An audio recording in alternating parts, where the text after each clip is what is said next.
Essa é a primeira leitura no ciclo de 5 textos que nós leremos aqui, que faz parte da 45ª edição do Fomento ao Teatro para a cidade de São Paulo. Hoje nós leremos o Evangelho dos Irmãos Barnabé, que é a segunda parte de uma peça chamada De Volta a Matusalém, ou um Pentateuco metabiológico.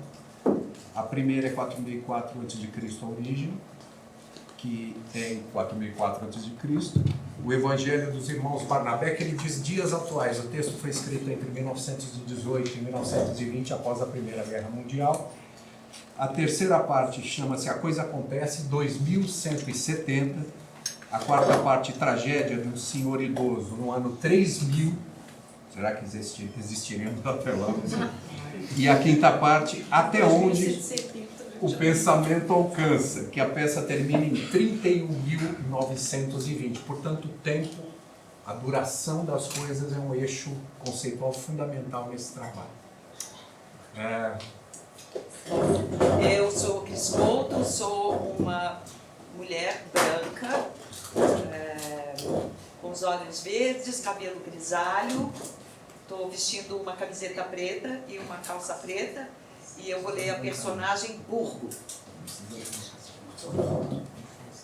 Eu sou a Clara Carvalho, sou uma mulher cis, branca, de olhos azuis, cabelos castanhos na altura do queixo, estou com uma roupa preta, com uma gola redonda, tenho 1,60 m, sou magra, é isso.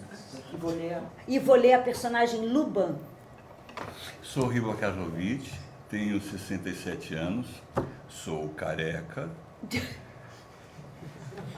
da cor branca, cis, 1,94 m, e vou ler o personagem Conrado Barnabé, que é um biólogo. Eu sou Sérgio Mastro Páscoa, tenho 60 anos, sou um homem branco, cis, olhos castanhos, ficando bem calvo, os poucos cabelos que me restam estão ficando grisalhos. Eu estou com uma camisa preta e eu vou ler o personagem Franklin Barnabé, que é um teólogo. Oi, eu sou a Priscila Oliva, eu sou uma mulher cis, eu tenho cabelos médios, castanhos escuros, os olhos também castanhos escuros, eu tô com uma camiseta preta, uma gola redonda, e eu vou ler a personagem da Seve, que é filha do Franklin. Meu nome é Nicolas Anerte, eu sou um homem branco cis, de cabelos e olhos castanhos, tenho 1,90 m de altura. Eu vou ler o personagem Haslam, que é um pastor da igreja anglicana, e eu uso uma camiseta preta. Eu sou o Thiago Legeira, eu sou um homem cis branco de 1,85 m, cabelos pretos, barba preta, olhos castanhos. Estou usando uma camiseta preta e uma calça preta. Eu lerei as rubricas e o personagem empregado. E nós estamos aqui na Vila Ouro Preto. A Vila Ouro Preto é um espaço cultural inaugurado há menos de um ano, num sobrado de 1924, renovado aqui no Bexiga. Nele se realizam diversas práticas artísticas e educacionais. Logo na entrada existe um espaço para água e café. Seguindo pelo corredor lateral esquerdo vai existir um declive e um aclive acessíveis por rampas. Após uma porta dupla pintada da cor laranja, fica o teatro, que funciona neste galpão onde nós estamos agora. Todo o espaço deste galpão / teatro é pintado de preto, paredes e teto. O chão está coberto por um linóleo preto. Com 10 metros por 6 de largura, pé direito de 3,25 metros e infraestrutura para iluminação e som, o galpão se adapta a apresentações de espetáculos, ensaios, oficinas, exposições, gravações de audiovisual e música. Um espaço múltiplo, onde você vai poder realizar seus projetos e sonhos. Tenham todos uma boa leitura.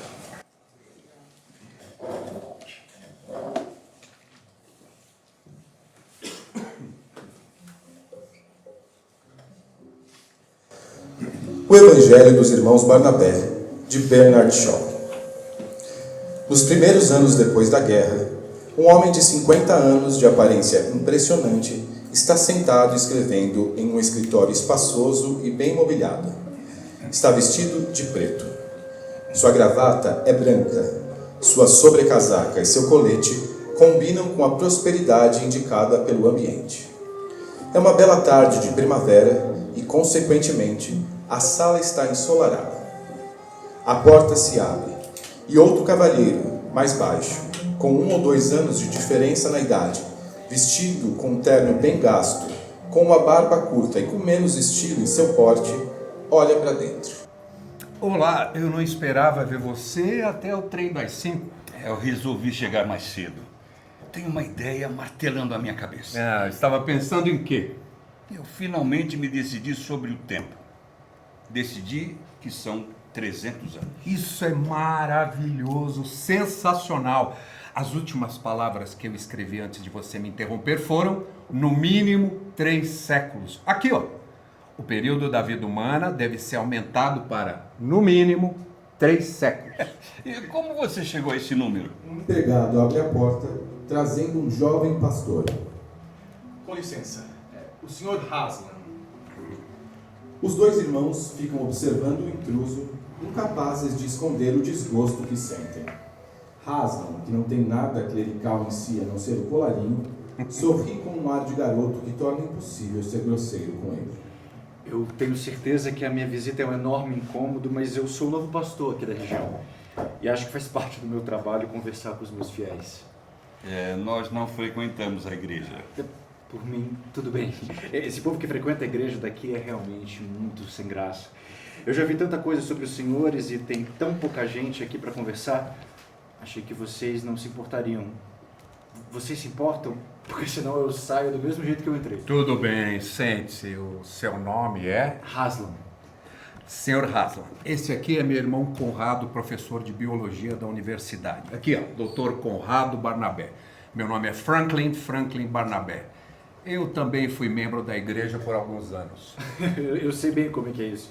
Se alguém da família trabalha numa paróquia ou se conhece alguém que trabalha, a pessoa acaba sendo jogada para dentro da igreja pelos próprios pais. E às vezes acabam sendo empurradas para fora da igreja pela própria consciência. Isso é verdade.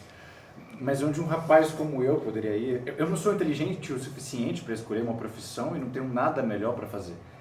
E a igreja já estava aqui quando eu cheguei e ainda vai durar muito tempo depois que eu partir. Ouviu isso, Conrado? A igreja vai durar muito mais do que ele.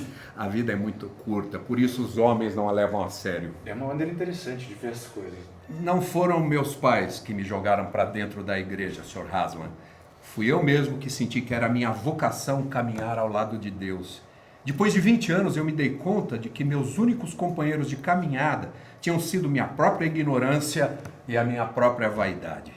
E eu estava a pelo menos 150 anos de distância da vivência e da sabedoria que eu achava que tinha. Então eu acho que o velho Matusalém ia pensar pelo menos 2 vezes antes de aceitar fazer alguma coisa pro resto da vida, não é? Se eu soubesse que eu ia viver até os 960 anos, eu acho que eu não ia conseguir continuar na igreja. Se os humanos vivessem 1/3 disso, a igreja seria muito diferente do que ela é hoje. Ai, se eu pudesse viver 960 anos, aí sim eu ia me tornar um biólogo de verdade. Não isso que eu sou hoje, uma criança aprendendo a andar. Será que você não ia acabar se tornando um bom pastor se tivesse alguns séculos para aprender? Não, mas Não tem nada de errado comigo. É muito simples ser um bom pastor. O que me sufoca é a igreja. Eu não ia aguentar 900 anos além. O senhor tem alguma carta para eu colocar no correio? Ah, sim, aqui, ó. Tenho essas cartas aqui. Já contou para o senhor Barnabé? Não, senhor. Me contou o quê? ele vai pedir demissão. É verdade, ó. Que pena. Fizemos alguma coisa de errado? Não, nenhuma. Ele se sente muito feliz trabalhando aqui. Né? Eu nunca neguei isso, senhor. Não poderia querer um lugar melhor para trabalhar. Mas é que só se vive uma vez na vida e eu não posso perder essa oportunidade. Se os senhores me dão licença, eu preciso levar as cartas para o correio. Ele decidiu que vai se casar e morar num barracão com um monte de criança, uma caindo em cima da outra, e só porque a mulher tem um olhar poético e usa umas fitinhas no cabelo, tá? Ele disse que era porque só se vive uma vez na vida. Não, ele é um tonto. A mulher o convenceu a mudar de cidade e largar vocês. Viu só? Ele ainda não teve tempo suficiente para perceber que a vida significa de verdade. Que com certeza vai morrer antes de perceber. Isso é verdade. Ainda não teve tempo de entender as coisas com profundidade. Eu diria mais. Diria que ele ainda não teve tempo de entender absolutamente nada. Ele vive de clichês e fica romantizando a própria honra. Um mundo sem consciência de nada. Esse é o horror da nossa civilização. Bom, eu acho que é melhor eu ir embora. Foi extremamente gentil, senhores, suportarem a minha visita. Você não precisa ir embora se estiver interessado no assunto. Desculpe, mas eu realmente preciso ir. É que eu tenho um compromisso. Pois bem, então. Muito bem. Até a próxima. Adeus. Uma jovem entra de forma impetuosa. Olá, titio! Ai, você chegou muito cedo. Tem educação, menina. Nós temos visita. Esse aqui é o Sr. Haslan, nosso novo pastor. Sr. Haslan, minha filha Cíntia. Mas todo mundo só chama de Sev. Um apelido para selvagem. E eu só chamo o Sr. Haslan de Bill. Um apelido para William. Você já o conhece? Conheço muito bem. Senta, Bill. O Sr. Haslan não, já estava de saída, Sev. Ele tem um compromisso. Eu sei. O compromisso dele sou eu. Nesse caso, você se importaria em dar uma volta com ele no jardim, enquanto eu converso com o seu pai? Bill, quer jogar tênis? Sim, eu acho melhor. Então vamos. Esses modos da Sev me chocam. Ela é tão grosseira. É o que se espera da idade dela. Ah, lá vem você de novo. Lá vem você, a idade dela. Você quer que ela seja uma mulher formada aos 18 anos. Deixa a menina em paz. Eu sempre deixei minha filha em paz. E olha só no que deu. Como todos os outros jovens que são aí deixados em paz, ela virou uma socialista. Mas você também é um socialista. Sou, mas não é a mesma coisa. Você e eu crescemos dentro da velha moralidade burguesa. Podemos dizer que a boa educação burguesa talvez seja snob, talvez seja destituída de prazer, mas ainda assim é melhor do que não ter educação nenhuma. Só que a Sev é uma comunista e mais nada. Vai improvisando conforme vai vivendo. Eu sinto que ela coloca a culpa em mim por não ter ensinado direito a ela o que é certo e o que é errado. Mas pense que agora você tem uma coisa muito melhor para ensinar para ela. Pois é, só que agora é tarde. Ela não confia mais em mim. Ela não lê nada do que eu escrevo. Ela nunca assiste nenhuma das minhas palestras. Eu sou uma pessoa que está por fora, de acordo com as palavras dela. Eu vou conversar com ela. Você talvez ela ouça, já que você não é o pai dela.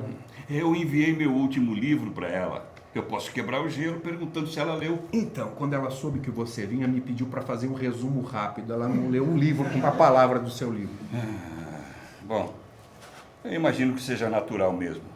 Biologia é um assunto muito árido para uma menina. Irmão, se você estiver certo, se a biologia em que você tem trabalhado e a religião em que eu tenho trabalhado são assuntos áridos, então o evangelho dos irmãos Barnabé não passa de um delírio. A não ser que essa coisa murcha chamada religião e essa coisa árida chamada ciência ganhem vida em nossas mãos, é melhor a gente voltar para o jardim e passar a vida cavando buracos até chegar a hora de cavarmos a nossa própria sepultura. Com licença, é a senhora Joyce Burgo ao telefone, ela quer falar com o senhor. A senhora Joyce Burgo? Ela mesma, senhor. Conrado, o que raios isso significa? Ela não fala comigo há anos.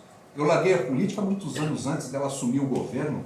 E ela me largou como se eu fosse uma batata quente. Bom, agora que ela não quer mais, agora que ela não quer que você esteja mais no governo, quer pegar você de volta. Ela está aguardando na linha, senhor. Assim, eu vou até lá, com licença. Então, mocinho, quer dizer que só se vive uma vez nessa vida? Eu não quis ofender, senhor. Não ofendeu. Mas você sabe que poderia viver uma vida longa para diabo, se quiser. Nem me fale uma coisa dessa, senhor. É muito perturbador. Por quê? Você já parou para pensar nisso? Eu não queria pensar numa coisa dessa se o senhor não tivesse colocado isso na minha cabeça. Eu e o cozinheiro devoramos o seu livro inteiro. E minha própria sobrinha nem se deu ao trabalho de folhear meu livro. Mas e aí? O que vocês acharam da ideia de viver centenas de anos? Vamos tentar? Bom, É claro que o senhor está de brincadeira, não é? Mas acaba que a pessoa fica pensando nisso. Principalmente se ela estiver para se casar, sabe? Mas o que tem isso a ver? Você sabe que se sua noiva quiser, ela também pode viver tanto tempo quanto você. Esse é o problema. Olha só, ela tem que ficar comigo na alegria e na tristeza até que a morte nos separe. O senhor acha que ela ia aceitar se soubesse que esse negócio vai durar centenas de anos? Isso é verdade. Mas e você? Ah, eu digo logo de cara pro senhor que eu jamais ia prometer viver com a mesma mulher por tanto tempo. Eu não ia aguentar nem os meus próprios filhos tanto tempo assim. O cozinheiro calculou que quando a gente tivesse só 200 anos, podia acabar se casando com a nossa tataraneta sem nem saber que era da família. E qual é o problema? Até aí a moça com que você vai se casar pode ser a tataraneta da sua avó. E o senhor acha que isso é coisa de gente direita? Todas as necessidades biológicas acabam se tornando respeitáveis, quer a gente goste ou não. Então, não tem por que você se preocupar com isso. E aí? O que a Joyce Burgo queria? Ah, foi só um mal-entendido bobo. Eu prometi que ia fazer uma palestra numa cidade aqui perto e algum idiota aí colocou nos jornais que eu ia fazer um comício. É claro que, como estamos às vésperas da eleição, acharam que eu estou em campanha. A Burgo sabe que eu tenho meus seguidores e acha que eu teria a chance de me eleger. Ela ficou insistindo que queria vir me visitar. Ela está aqui perto e vai chegar em uns 5, 10 minutos. Mas você não contou para ela que isso é um alarme falso? Claro que eu contei, mas ela não acreditou em mim. Ela fingiu que acreditou e disse que só quer me visitar, mas por que ela viria até aqui se não fosse para sondar o terreno? Essas pessoas nunca acreditam no que elas mesmas dizem, então é óbvio que não são capazes de acreditar nos outros. Bom, então é melhor eu ir embora. Já era duro aguentar os políticos antes da guerra, mas depois que eles conseguiram matar metade da Europa, ficou imprevisível ser civilizado por qualquer um deles. Não, espera. Nós precisamos descobrir como o resto do mundo vai receber o nosso evangelho. Infelizmente, os políticos ainda são uma parte importante do mundo. Vamos usar Joyce Burgo como cobaia. E tem como? A gente só consegue falar com quem consegue ouvir. A Joyce Burgo fala tanto que perdeu a capacidade de ouvir. Adivinha quem acabou de chegar num carrão enorme? Ah, Joyce Burgo, talvez... Eles já sabiam, Bill. Por que vocês não disseram pra gente que ela vinha? Olha o meu estado. Melhor eu ir embora, não? É melhor vocês ficarem por aqui também.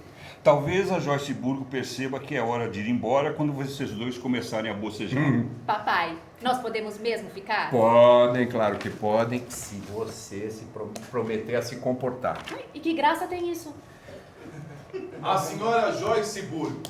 Ah, aqui está você. Que prazer revê-la, minha querida. Essa aqui é minha filha. Muita gentileza sua nos visitar. Burgo transmite a impressão de que brilha como uma vidraça de igreja. Mantém-se firme e não diz nada, mas franze as bochechas num sorriso após cada cumprimento, fazendo seu olhar brilhar de uma maneira bastante sedutora. Aqui o Sr. Haslam, nosso pastor. Eu não me lembro se você já conhece Conrado, meu irmão. Aqui, ó, ele é biólogo. Só de reputação, mas conheço bem, é óbvio. Como eu gostaria de ter me devotado à biologia. Sempre fui interessada em rochas, vulcões e essas coisas. Eles jogam uma enorme luz no que diz respeito à idade da Terra. Não há nada como a biologia, a boa e velha biologia. Bom, meu querido Barnabé, o que você anda pensando sobre a situação atual? Você não acha que está na hora de fazermos uma jogada? Pois é, sempre é hora de se fazer uma jogada. Grande verdade. Mas qual jogada? Você é um homem com uma influência enorme. Nós sabíamos disso. Nós temos que nos consultar com você para tudo, quer gostemos disso ou não. Não. Eu não me meto mais em política. Não adianta dizer que você não tem influência, papai. Tem um monte de gente aqui que segue o que você diz. E como seguem? Que tal nós darmos um jeito de você disputar a próxima eleição, hein? E não vai custar nem um centavo do seu bolso. Um mandato lá na capital. Que tal? Não, minha querida Burgo, eu não sou mais criança. Vocês sabem bem que não tem a menor chance de ganhar lá na capital. Nós não temos, mas você tem. Ah, por favor. Não tem jeito, senhora Burgo. Uma vez eu tentei fazer campanha lá na capital para um socialista. Não rolou. Desencana. Desencana. Impagável.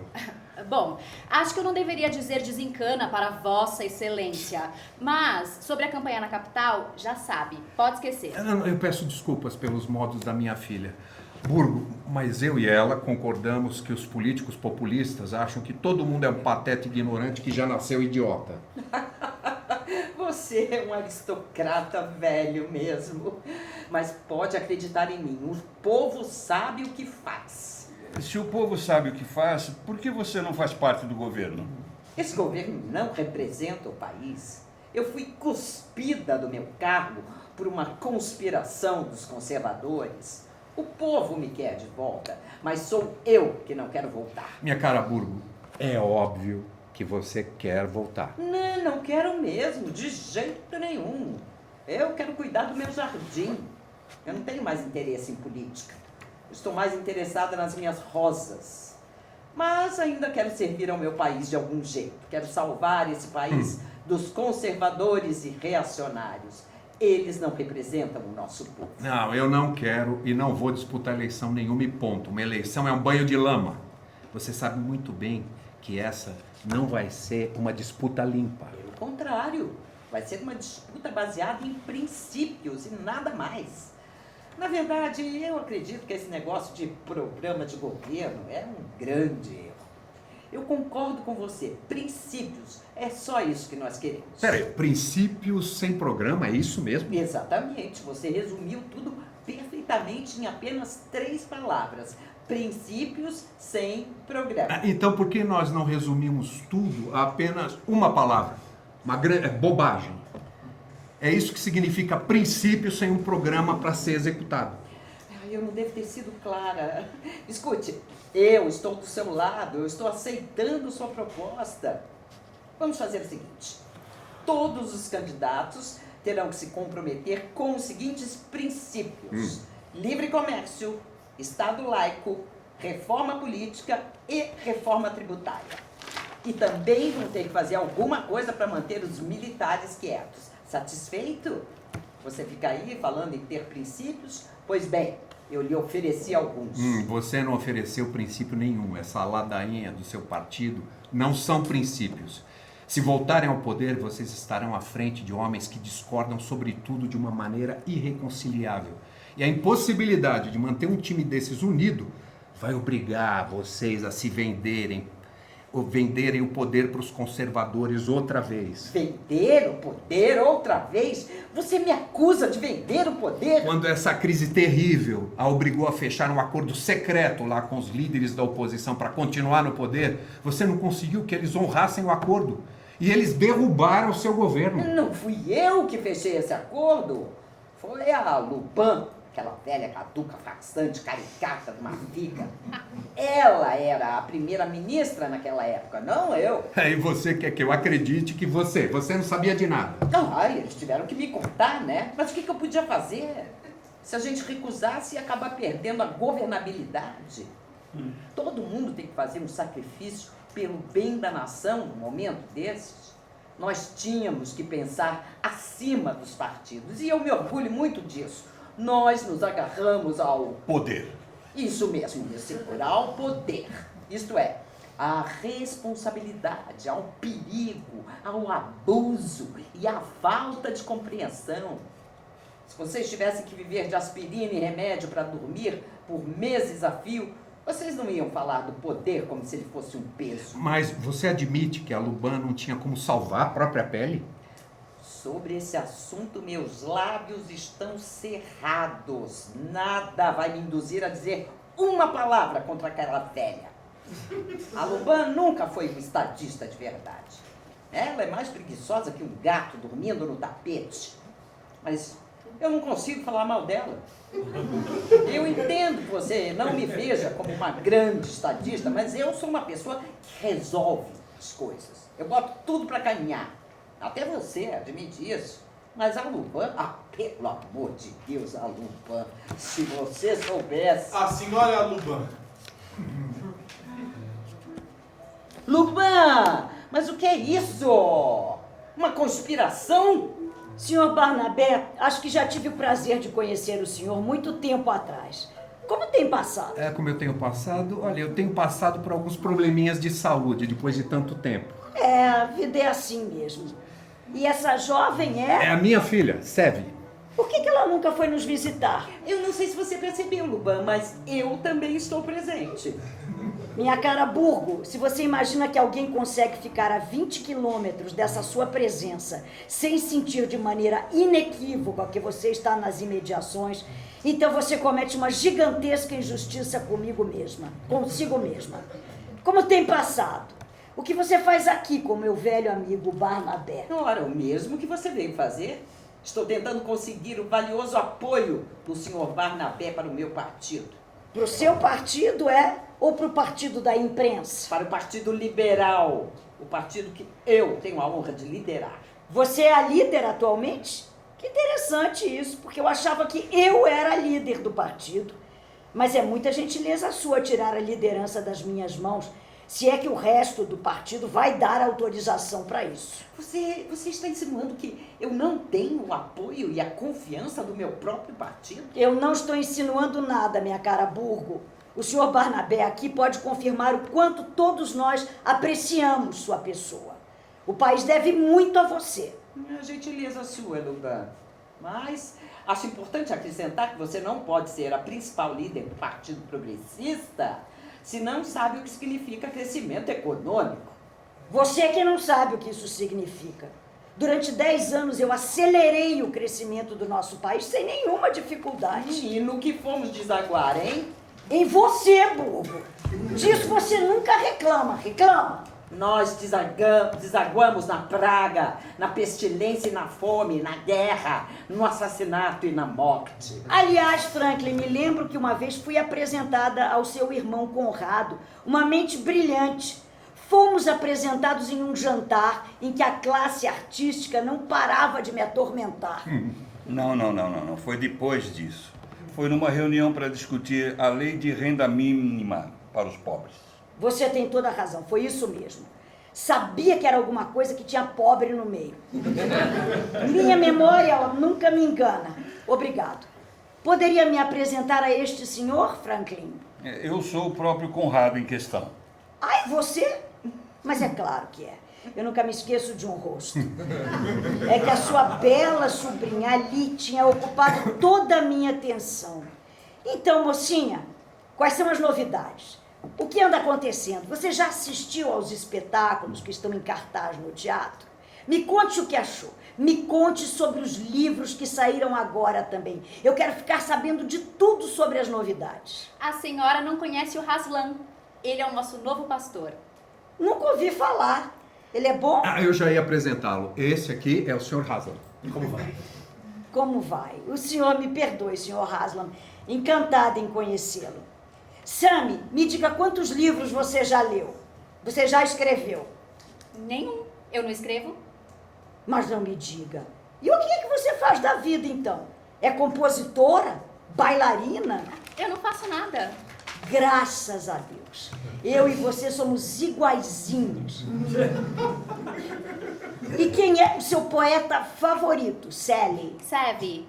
Seve? Nunca ouvi falar. Me conte mais sobre ele. Eu quero me manter atualizada. Não é o nome de um poeta, é o meu nome. Eu me chamo Seve, não Semi, nem Sally. Seve, que nome engraçado. Parece chinês. O que significa? É um apelido carinhoso para selvagem. La Belle Sauvage. Seve, quem você disse mesmo que era seu poeta favorito? Eu não gosto de comparar obras de arte entre si. Qual o seu? Horácio. Qual Horácio? Quintus Horátius Flaccus, o mais nobre de todos os romanos, minha querida. Ah, ele já morreu. Agora entendi. Eu tenho uma teoria que toda pessoa morta por quem você sente um interesse especial deve ter sido você em outra vida. Você deve ser a reencarnação de Horácio. Mas essa é a coisa mais charmosa e inteligente que alguém já me disse nessa vida. Barnabé quer trocar sua filha comigo? Pode escolher uma das minhas filhas, qualquer uma delas.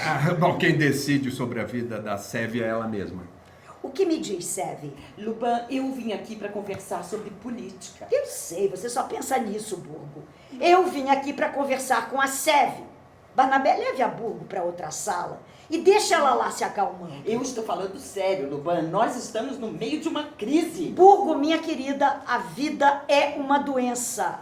E a única diferença entre uma pessoa e outra é o estágio em que se encontra a doença. E você está sempre na crise. Já eu estou sempre na recuperação. Eu gosto disso. É a parte que faz a doença valer a pena. Acho melhor eu zarpar daqui, eu estou distraindo vocês. Não, nem um pouco, meu amor. Você está distraindo a Burgo. Sorte a dela poder ser distraída por uma menina tão inteligente. Ela estava precisando disso. Me desculpe, Luban, acredito que falo aqui também pelo meu irmão, por mim e possivelmente também aqui pela minha filha, já que o motivo da sua visita é político. Queremos apenas ouvir quais são os seus objetivos políticos. Mas é claro, senhor Barnabé, o que primeiro precisamos considerar, creio eu, é se existe alguma perspectiva de termos você ao nosso lado na Câmara após as próximas eleições. Quando me refiro à política, senhora Luban, não estou pensando em eleições, em cargos, em fundo partidário, nem mesmo no poder legislativo. Ele quer discutir princípios, Luban. Eu entendo muito bem o senhor Barnabé. Eleições são coisas indefinidas. Princípios são coisas definidas. Meu Deus do céu. Um momento, doutor Barnabé. Os princípios centrais sobre os quais se assentam a sociedade civilizada moderna são muito bem compreendidos pelas pessoas completamente educadas. E é isso que o nosso povo não é capaz de perceber. Vejam só todo esse barulho por causa do Partido Trabalhista, com esses novos princípios e essa nova política.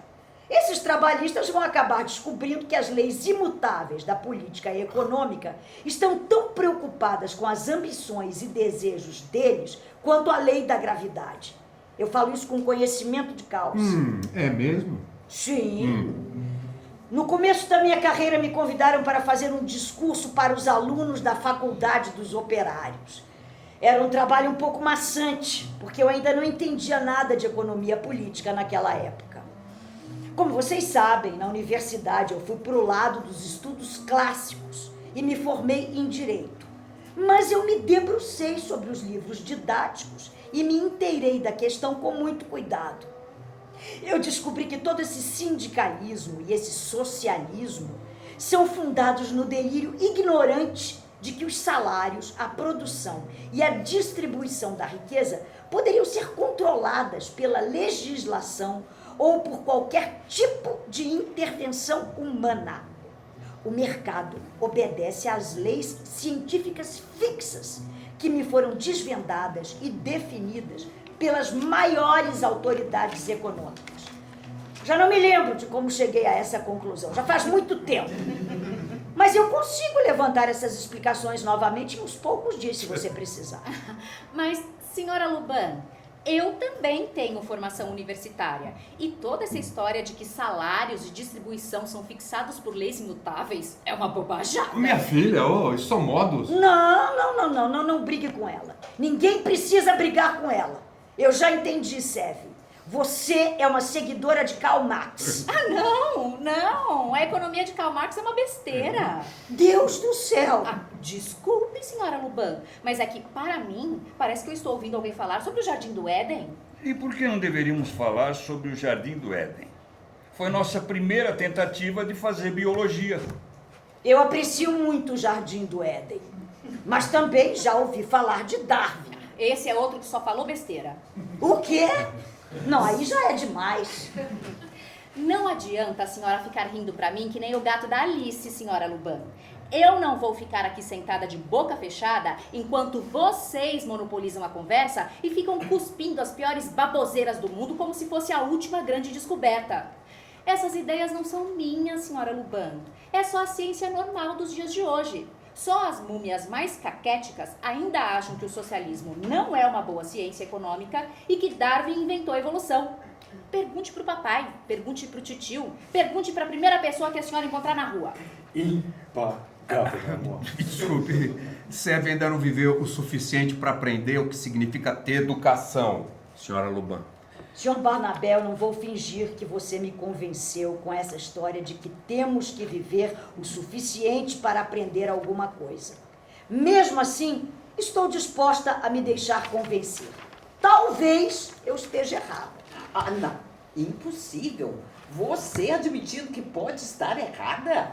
É verdade, senhor Barnabé, que ainda que eu não possua o talento da Burgo para estar sempre errada, confesso que eu erro mesmo de vez em quando. Mas se você e o seu irmão tiverem a bondade de me inteirar do assunto, eu mesma me encarrego de levá-lo à Câmara ou ao país inteiro do jeito que vocês acharem melhor. Não tenho nenhuma objeção a que se denuncie Karl Marx. E tudo que eu digo contra Darwin agrada a uma enorme parcela de eleitores sinceramente devotos. Se chegarmos à conclusão de que vai ser mais fácil gerir esse país se passarmos a chamar o que fazemos hoje de socialismo, eu não faço nenhum tipo de objeção. Temos o precedente do imperador Constantino, que salvou a sociedade do seu tempo concordando em chamar seu imperialismo de cristianismo. Eu posso pedir o seu apoio com toda honestidade. E pouco me importa se vocês vão chamar isso de socialismo ou de liberalismo. Ah, você não tem jeito mesmo. Você acha que nada vai mudar, que as multidões servem para trabalhar pesado. O povo, o meu povo, porque eu sou uma mulher do povo. Não seja ridícula, Burgo. Você é uma desembargadora, completamente distante do povo. Você é pior do que uma estranha para eles. Você sente raiva quando vê alguém do povo ascendendo ao seu nível social. Não, isso não é verdade. Você acha que eu nunca fui pobre? Você acha que eu nunca tive que lavar a minha própria louça? Na verdade, eu acho que você cai no erro bastante comum de supor que é a pobreza que faz o proletário e que o dinheiro faz o rico. Você não poderia estar mais equivocada. Você nunca foi parte do povo. Você era parte dos pobres. Pobreza e louça na pia são a realidade da classe média mal sucedida. Diga para um mecânico que ele é pobre e ele vai dar um murro na sua cara. Quando você fala para os seus eleitores sobre os milhões de trabalhadores necessitados, eles não consideram que você está falando deles. Eles sempre são primos em terceiro grau de alguém importante, entendeu? Já tomamos muito o seu tempo, senhor Barnabé. Será que eu posso contar com a confirmação do seu apoio nas próximas eleições? O partido pode contar com seu apoio? O partido pode contar com você? Acho que eu não deixei nenhuma pergunta sem resposta. Nós ainda não tivemos a chance de fazer nenhuma pergunta. Se eu fosse um trabalhador, eu poderia fazer uma pergunta de natureza biológica? Claro que não, meu caro doutor. Trabalhadores nunca fazem perguntas. Tá, pode fazer. Agora. Não me abalo quando o público vem com perguntas difíceis. Pode falar. É sobre terras? Não. É sobre a igreja? Não. É sobre a Câmara? Não. É sobre liberdade de expressão? Não. É sobre a dívida pública? Não. É sobre a corrupção? Não. É sobre o Estado laico? Não. É sobre isenção fiscal? Não. Então, sobre o que diabos é, afinal? A senhora entendeu bem que eu vou perguntar como se eu fosse da classe trabalhadora. A classe a quem a senhora pretende representar no parlamento? Claro que eu entendi. Estou preparada, pode mandar. A questão é, a senhora permitiria que seu filho se casasse com a minha filha? Ou o meu filho com a sua filha? Não, mas o que é isso? Isso não é uma pergunta política. Muito bem. Então, enquanto biólogo, eu não tenho o menor interesse nessa sua política. E eu não me daria o trabalho nem de atravessar a rua para votar na senhora. Boa noite. Bem feito, Burgo. Doutor Barnabé, o senhor tem a minha garantia de que a minha filha vai se casar com quem ela bem entender. Seja ele um nobre, seja ele um trabalhador. Será que eu poderia contar com o seu apoio? Parem com isso. Papai, o senhor vai permitir que essa conversa acabe desse jeito?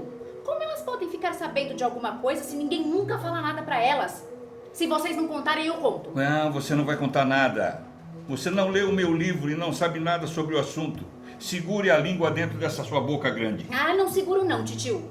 Por que essas duas pessoas ridículas têm permissão pra entrar aqui e passar por cima das nossas cabeças como se o mundo existisse unicamente pra jogar esse joguinho político idiota dela? Seve, por favor, não seja rude com as nossas convidadas. Vocês me desculpem, mas a senhora Luban não fez muita cerimônia comigo, fez? E a senhora Burgo não me dirigiu uma única palavra desde que chegou aqui. Eu não sou obrigada a aguentar isso. Você e o titio têm um programa de governo muito melhor que o delas. É o único no qual nós votaríamos. E elas precisam ouvir sobre esse programa. Deixe que elas degustem de um capítulo do Evangelho dos Irmãos Barnabé, papai. Só isso! Luban e Burgo viram-se inquisitivas para Franklin, suspeitando que eles estão articulando um novo partido. Bom, é verdade. Eu e meu irmão aqui temos um pequeno programa que... Não é um pequeno programa. É um programa poderoso. E não é só nosso. É um programa para toda a civilização. Pelo amor de Deus, eu estou aqui para aprender. Eu convido os senhores a colocarem suas ideias na minha frente. Eu me ofereço a defendê-las em público. O senhor até agora só me fez aquela pergunta absurda, que não tinha nada a ver com política. Com toda honestidade, eu acho isso tudo aqui uma perda de tempo. Por que o senhor não tenta? A Luban pode ir embora se quiser, mas eu sigo aberta a novas ideias. Está preparada para escutar, senhora Luban? Ou devo agradecer a sua visita e desejar uma boa noite? Vou escutar com prazer, senhor Barnabé. Pode falar, Barnabé, pode falar. Nosso programa consiste na simples ideia de que a vida humana deve ser prorrogada até 300 anos. Oi? Como é que é? O mote da campanha vai ser De Volta a Matusalém. Impagável. Não. Nós não ficamos loucos. E também não é uma brincadeira, eles estão falando sério.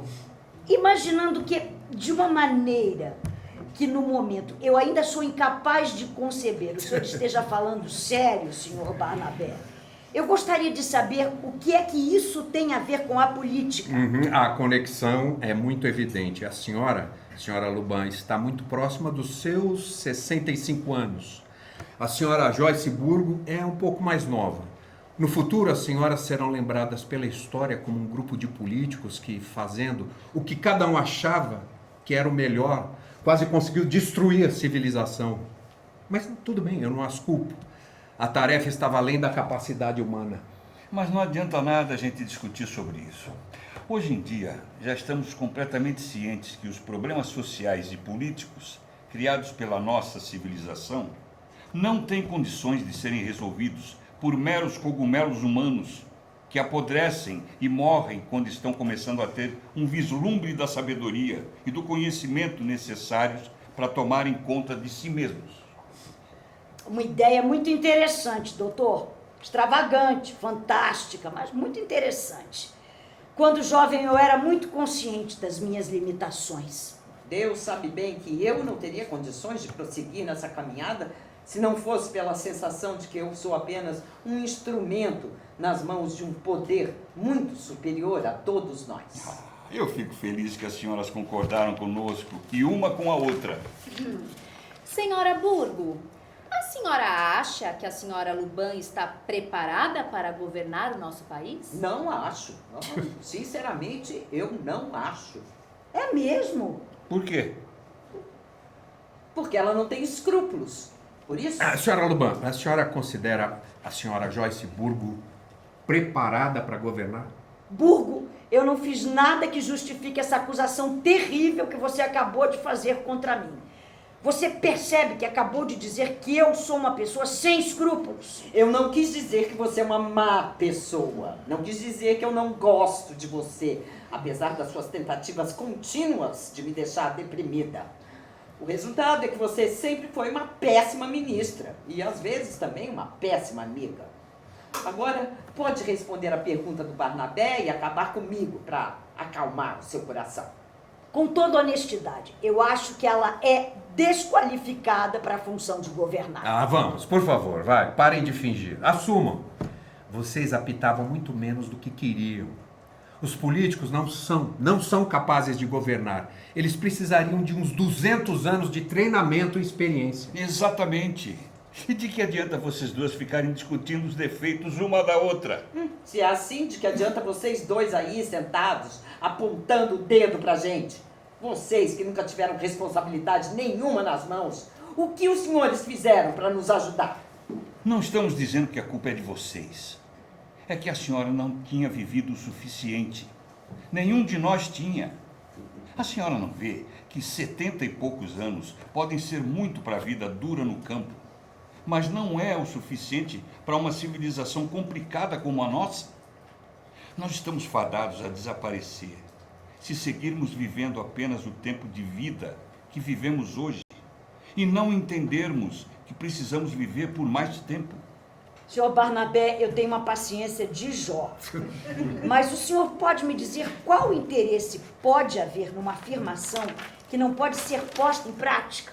Eu garanto para o senhor que se todos nós pudéssemos viver 300 anos, talvez todos nós acabássemos mais sábios.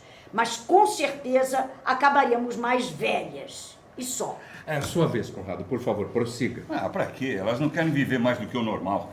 Ainda que eu seja uma mera criança de 62 anos, já faz tempo que eu perdi o hábito de chorar pelo que não posso ter. O senhor descobriu o elixir da longa vida ou não?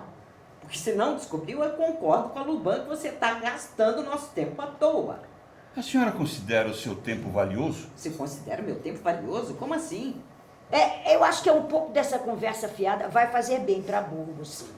Afinal de contas, só ouvimos falar dessas coisas de elixir, da longa vida, nos romances. Qual é o segredo, doutor Barnabé? Limões? Leite azedo? Qual é a última receita da moda? Quando finalmente começamos a falar a sério, você não perde a oportunidade de falar besteira. Uma boa noite a todos. Morra cedo então, e boa noite. Olha aqui, olha aqui. Eu tomava leite azedo 2 vezes por dia, até que o meu nutricionista morreu. Ele achou que isso ia prolongar a vida dele, e foi isso que o matou. Daria na mesma se a senhora tomasse cerveja azeda. O senhor acha que limão funciona? Nem me pagando eu como limão. Então, o que é que o senhor recomenda? De que adianta continuar, Frank? Agora, só porque eu sou um cientista, elas acham que eu tenho um frasco que vai vivê-las para sempre. Calma, titio. Aguenta firme aí. Aguenta firme. Foi o senhor mesmo que nos ofereceu essa consulta, doutor. E eu devo dizer que, longe de compartilhar dessa credulidade à ciência, que agora é moda, eu estou disposta a provar que, nos últimos 50 anos, ainda que a igreja tenha errado muito e que até a política não tenha sido infalível, os homens da ciência não fizeram nada a não ser errar. Concordo. Mas além desses homens que ganharam muito dinheiro em cima da ciência, teve alguém que acertou alguma coisa? Os poetas e os contadores de histórias, especialmente os poetas e autores clássicos. Estes, nas questões principais, geralmente estão certos. Só peço para os senhores não repetirem essa minha opinião lá fora, porque o voto da classe médica reacionária e dos seus adoradores não tem como ser desprezado. A senhora tem razão, absoluta razão. A poesia é o nosso melhor guia. É o nosso melhor guia para chegarmos à ciência biológica. O documento mais científico que possuímos hoje em dia, como sua avó já dizia e com muita razão, é a história do Jardim do Éden. Como é que é? Se o senhor for capaz de provar o que está dizendo, Barnabé, eu estou pronta para ouvir com toda atenção. Somos só ouvidos. Prossiga. Pois bem, as senhoras certamente se lembram que no Jardim do Éden, Adão e Eva não foram criados como seres mortais e que a morte natural, como nós a chamamos, não era parte da vida, mas que foi uma invenção posterior, bem separada, certo? Agora que você mencionou, é verdade. A morte vem bem depois mesmo. Mas e a morte acidental? Isso sempre teve como acontecer. Exatamente. Adão e Eva viviam pendurados sobre essas duas possibilidades horríveis. Uma significava a extinção da raça humana, caso um deles morresse acidentalmente. A outra era a perspectiva da vida eterna. Eles não foram capazes de suportar nenhuma das duas opções. Então, decidiram que queriam assumir um turno menor, um turno de, digamos, 1000 anos. E depois disso, passariam o trabalho para uma nova dupla. Assim, eles foram obrigados a inventar o parto natural e a morte natural, que no fundo são apenas maneiras de perpetuação da vida sem acumular numa única criatura o terrível fardo da imortalidade. Entendi. O velho tem que abrir espaço para o novo. Morrer nada mais é do que abrir espaço. Sempre foi e sempre será. É verdade. Mas os mais velhos não podem abandonar seus postos até que os mais novos estejam maduros para assumi-los. Hoje em dia estamos abandonando os nossos postos 200 anos antes do que deveríamos. Eu acredito que as pessoas novas são as pessoas antigas reencarnadas, titio. Eu acho que eu sou a reencarnação de Eva. Eu amo maçãs. De certo modo, você é mesmo Eva. É a vida eterna que perdura. Quando o corpo e a mente estão cansados demais, a vida eterna apenas se transfere para corpos e mentes novos, como roupas novas. Você é simplesmente um novo chapéu e um novo vestido que Eva estava usando. Exato. Corpos e mentes cada vez melhores e mais bem preparados para seguirem um propósito eterno. E qual é o propósito de tudo isso, se me permite perguntar, senhor Barnabé?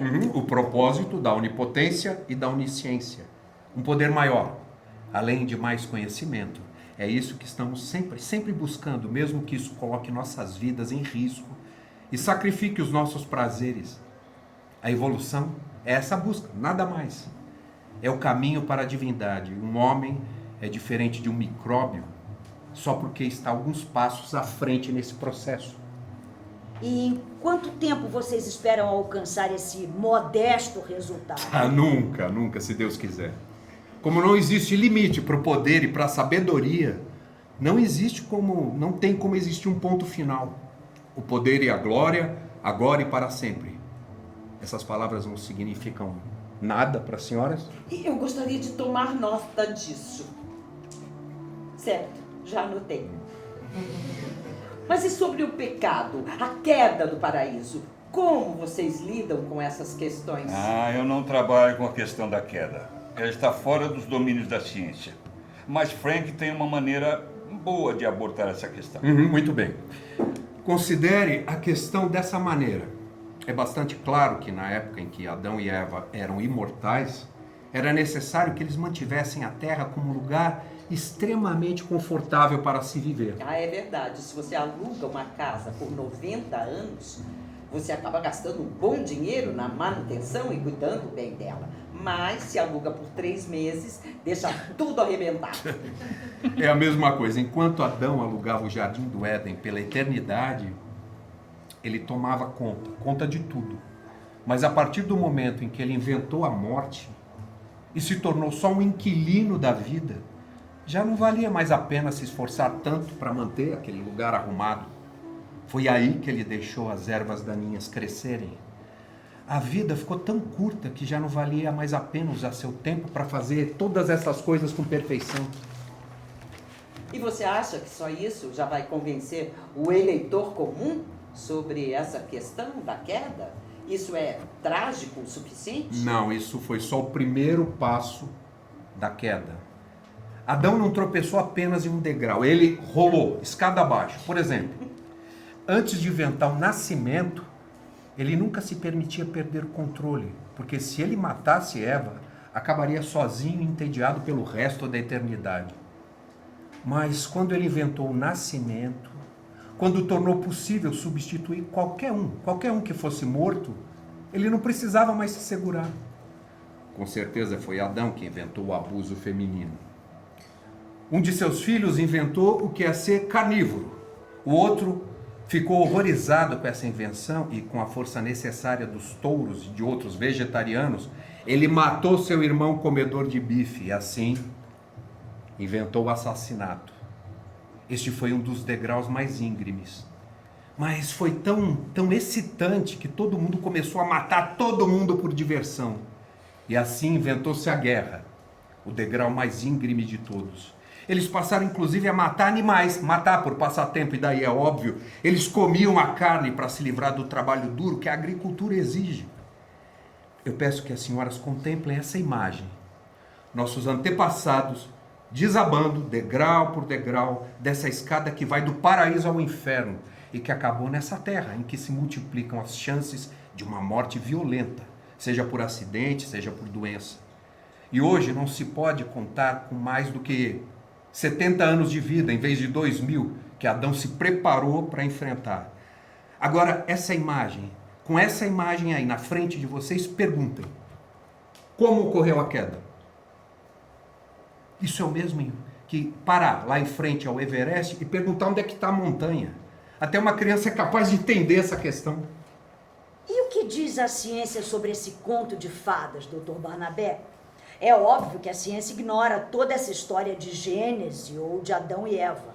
A ciência precisa levar tudo em consideração. Senão deixa de ser ciência. E tudo inclui, até mesmo a Bíblia. O livro do Gênesis é uma parte da natureza, como qualquer outra parte da natureza.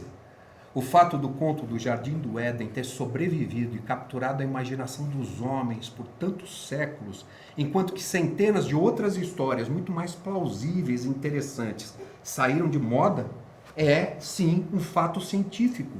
E a ciência é obrigada a explicá-lo. A senhora aí diz que a ciência os ignora, então a ciência é mais ignorante do que as crianças do jardim da infância.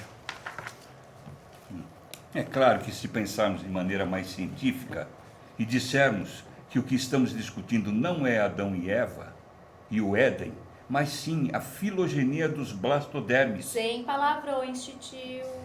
Quieta, eu não disse nenhum palavrão. Senhora Luban, a senhora poderia chamar os Gênesis de filogênesis, se a senhora preferir. O Criador poderia dizer: eu estabeleço uma simbiose antagônica entre tu e tua mulher, e entre teu blastoderme e o blastoderme dela. Ninguém vai entender o que a senhora quis dizer. A Seve vai achar que é um palavrão, mas no final é tudo a mesma coisa. Impagável. Mas isso me parece tão simples. Uma versão é poesia, a outra é ciência. Sim, uma é jargão de sala de aula, a outra é linguagem humana em sua mais profunda inspiração. Luban, será que essa informação estupendamente importante que o professor Barnabé acabou de nos passar, uma informação pela qual estarei em débito por toda a minha vida, será possível que ela não tenha, como é que eu poderia dizer, causado algum efeito mais profundo em você? Eu achei um negócio bastante interessante e divertido, mas importante me parece um adjetivo forte demais para atribuirmos ao caso. Deus do céu! Eu, Joyce Burgo, faço questão de declarar que este homem, este professor, é o maior líder político desse país. E você fica aí ronronando que nem uma gata velha. Mas o que é isso? O que foi que eu fiz para merecer essa homenagem? O que fez? Você colocou o nosso partido de volta no poder pelos próximos 30 anos, doutor. Foi isso que o senhor fez. Deus me livre. A religião está em alta. Graças a vocês, nós iremos à nação com um grito unido. De volta à Bíblia! Imagine o efeito que isso vai ter sobre o voto das pessoas religiosas. Com uma mão você colhe o voto dos crentes, com a outra o voto dos céticos. O ateu da vila e o corneteiro do exército da salvação vão se reunir na praça e dar as mãos. Você vai levar as crianças de novo ao museu sem se preocupar em violar as leis do Estado laico. Você pode mostrar para os alunos o crânio do homem de Neandertal e dizer: esse é Adão, esse é o marido da Eva.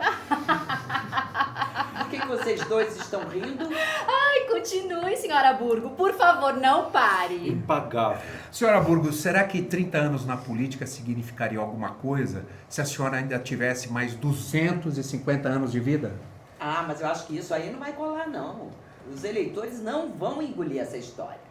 E mesmo que eles engulam, não vai servir de nada pra gente.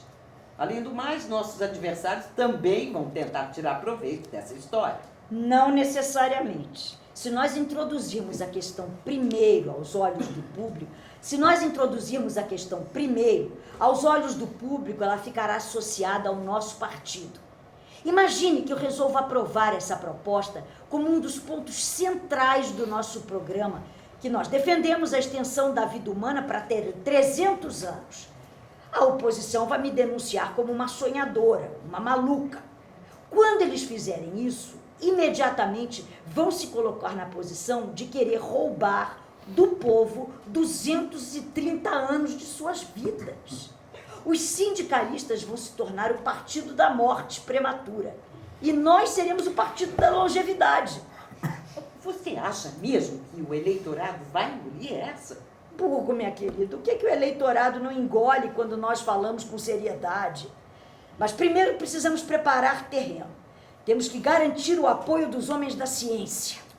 Existe algum entendimento no meio científico, doutor, sobre as reais possibilidades desse tipo de evolução aí que o senhor descreveu? Existe sim. Depois da forte reação que se formou contra Darwin no início do século, todas as opiniões científicas que valem a pena ser consideradas têm convergido rapidamente para a ideia da evolução criativa. Isso mesmo, evolução criativa. A poesia vem convergindo para esse ponto, a filosofia vem convergindo para esse ponto, a religião vem convergindo para esse ponto. Essa será a religião do futuro, a religião que tem suas raízes intelectuais na filosofia e na ciência, assim como o cristianismo medieval teve suas raízes em Aristóteles. Mas, obviamente, qualquer mudança seria tão extremamente gradual que... Não se deixe enganar assim. São apenas os políticos que aperfeiçoam as coisas tão devagar que ninguém percebe as melhorias. A ideia de que a natureza não se desenvolve em saltos é só mais uma das mentiras no arsenal disso que nós chamamos de educação. A natureza sempre se desenvolve em saltos. Isso pode passar 20.000 anos pensando em como saltar. Mas como ela toma essa decisão, o salto é grande, o bastante para nos levar a uma nova era. Eu adoraria ser a líder do partido pelos próximos 300 anos. O quê? Talvez seja um golpe duro para os mais jovens. Eu acho que, para ser justa, eu teria que deixar o cargo depois de uns 150 anos. Mas eu realmente não vejo mais minha aposentadoria como uma necessidade.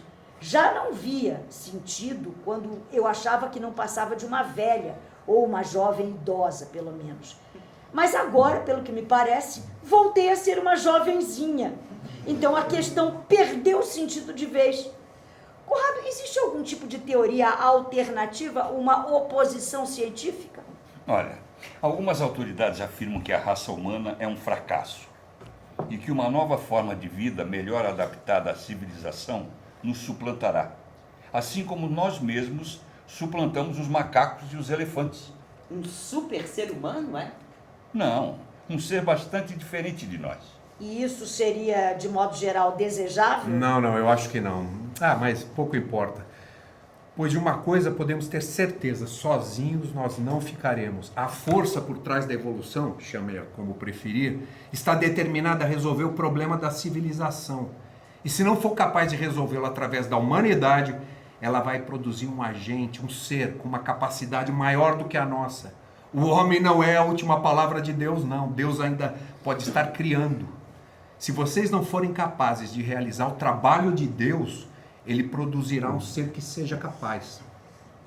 O que nós sabemos sobre Deus, Barnabé? Eu vou dizer. O poder que meu irmão chama de Deus age através do método da tentativa e erro.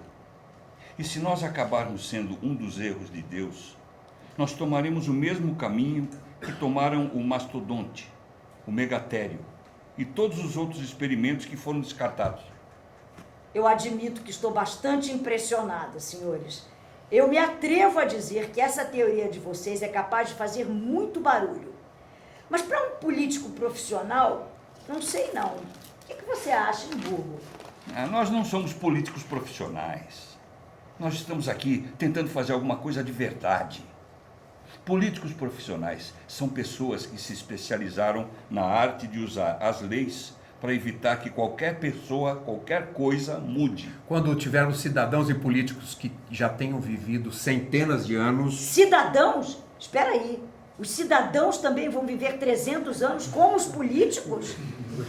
Mas é claro. Ah, não, confesso que eu não tinha pensado nisso. Vocês acham que seria prudente sair espalhando a coisa assim, logo de cara?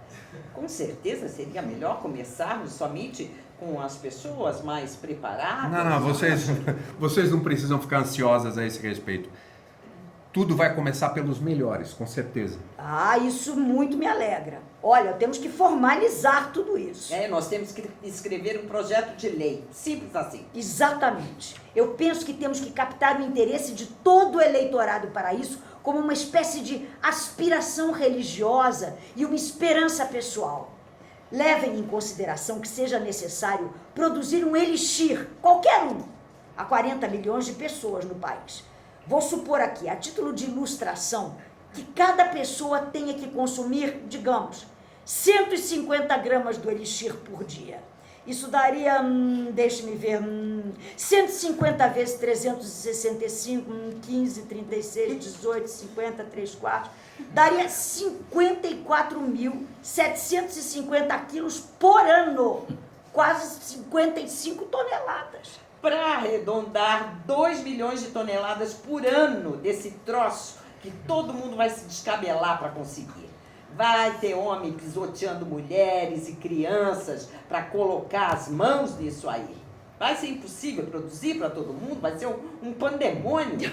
Tá fora de cogitação. Temos que manter o segredo entre nós. Segredo? Do que as senhoras estão falando? Do negócio aí, do pó, do frasco, do comprimido, da seringa, sei lá como é esse negócio. Você disse que não era limão. Minha senhora, eu não tenho pó, nem frasco, nem comprimido, nem seringa. Eu não sou um charlatão. Eu sou um biólogo. Esse negócio é algo que... Vai acontecer. Como assim? É só isso? Vai acontecer? Como assim vai acontecer? Você quer dizer que é capaz de fazer isso acontecer? Não mais do que seria capaz de fazer você acontecer. Nós podemos colocar na cabeça dos homens que não há nada que possa impedir que isso aconteça. Isso simplesmente vai acontecer através da força de vontade de não morrerem antes que terminem aquilo que precisam fazer. É só espalhar esse conhecimento e essa convicção. E assim como o sol há de nascer amanhã, isso vai acabar acontecendo. E não sabemos onde, nem quando, nem em quem isso vai acontecer. Pode acontecer pela primeira vez com alguém aqui, ó. Alguém presente nessa sala. Ah, não vai ser comigo, pode ter certeza. Pode acontecer com qualquer um. Pode acontecer com o nosso empregado. Não tem como saber. Com o nosso empregado? Ai, que exagero, tio. Acho que a senhorita Save proferiu o nosso veredito final. Tudo isso é um exagero. Você vai me dizer que não tem nada mais sólido a oferecer, a não ser a simples vontade de viver mais? Ah, por favor, se as pessoas pudessem viver mais só pela própria vontade, nós todos já seríamos imortais. Todo mundo quer viver para sempre. Por que ninguém vive? Todo mundo quer ter 1 milhão no bolso. Por que eles não têm? Porque as pessoas que gostariam de ser milionárias não economizam nem 10 centavos. As pessoas que querem viver para sempre não deixam de tomar um copo de cerveja ou de dar um trago no tabaco, mesmo sabendo que os abstêmios e os não fumantes vivem mais tempo. Esse tipo de querer não significa disposição verdadeira. É só ver como as pessoas agem, mesmo sabendo como deveriam agir. Não confundo que são só fantasias vazias com essa força de vontade tremendamente milagrosa, capaz de incitar a criação pela certeza da necessidade. A necessidade, eu digo a vocês, que os homens que têm esse tipo de vontade, que transformam a necessidade em realidade, fazem isso com relutância, por um impulso interior, como é típico de todo grande esforço. Eles esconderão de si mesmos o que estão fazendo. Eles tomarão cuidado de não saber o que estão fazendo. Eles viverão 300 anos não porque querem, mas porque a alma dentro deles saberá o que deve ser feito para salvar o mundo. Olha, Barnabé, meu querido, nos últimos 30 anos eu recebi pelo correio, pelo menos uma vez por semana, os planos de algum maluco com fundamentos para o novo milênio. Eu acho que você é o mais maluco de todos, mas também o mais interessante. Eu senti uma mistura curiosa de alívio com desapontamento quando soube que o seu plano não passa de um delírio e que vocês não têm nada de prático a nos oferecer. É uma pena, mas é uma ideia apaixonante. Só acho que vocês foram muito duros conosco, os políticos profissionais. Mas sempre há em todos os governos alguns homens que merecem mesmo todas essas críticas que vocês fizeram. E agora, antes de deixar esse assunto de lado, posso levantar só mais uma questão? Uma questão inútil, já que não vai levar a lugar nenhum, mas mesmo assim... Por favor, faça a sua pergunta. Por que vocês escolheram 300 anos exatamente? Porque nós precisávamos estabelecer um número. Menos não seria suficiente e mais seria além do que podemos encarar por enquanto. Eu estou preparada para encarar 3.000 anos, para não dizer 3 milhões. Claro que está. Mas só porque não acredita que será cobrada de verdade pelo que disse. Porque também talvez a senhora não se permite imaginar o futuro. O futuro não existe para Henrietta Hopkins Lubin. Se o que você chama de futuro são esses delírios que usa como uma cenoura para atrair o eleitor ignorante como gado até a urna para votar em você, então o futuro não existe mesmo. Eu consigo ver o futuro não só porque fui abençoada com algum tipo de visão espiritual, mas também por causa do meu trabalho como procuradora. Uma procuradora tem que aconselhar famílias e tem que pensar no futuro e conhecer o passado. Meu escritório é o equivalente moderno do antigo confessionário. Entre outras coisas, eu fazia o testamento das pessoas. Já passou pela sua cabeça, Lubin, que se você viver 300 anos, suas filhas terão que esperar um tempão para colocar as mãos no seu dinheiro? Talvez o dinheiro não espere por elas. Poucos investimentos duram 300 anos. Mas mesmo antes da senhora morrer, imagina se elas não se casarem. Imagina uma menina vivendo em casa com a mãe e o pai por 300 anos. Eles matariam a menina, se ela não matasse os dois primeiro. Muito bem. Barnabé, você deveria aparecer para contar tudo isso para o meu marido e para os meus jovens eleitores. E leve a sua filha junto. Adeus, Seve. Adeus, Franklin. Adeus, Dr. Conrado. Vamos, Burgo. Você ainda precisa me dizer que linha vai seguir em relação aos assuntos religiosos na próxima eleição. Você não ouviu nada do que eles falaram? Não absorveu nada da revelação que nos foi concedida? A linha que eu vou seguir é de volta a Matusalém. Não seja ridícula, Burgo. Você não achou que nossos amigos estavam falando sério, achou? Ou que essa conversa agradável que nós tivemos aqui tem alguma coisa a ver com política? Eles sorriram da nossa cara com muita inteligência. Vamos embora. Eu acompanho as senhoras até a porta. Adeus. É coisa demais para ela entender, doutor. Além do mais, ela já era, passou, acabou, morreu. Ela acha que é a nossa líder, mas só faz parte do nosso departamento de chacotas e bebidas. Mas você pode contar comigo. Eu vou levar essa proeza de vocês para dentro do partido. Eu vejo o valor que isso tem. É claro que eu não posso colocar nos mesmos termos que o senhor apresentou, mas o senhor tem toda a razão sobre a nossa necessidade de algo novo. E eu acho que uma eleição pode sim ser vencida em cima de aumento de expectativa de vida e dessa defesa de Adão e Eva como fatos científicos.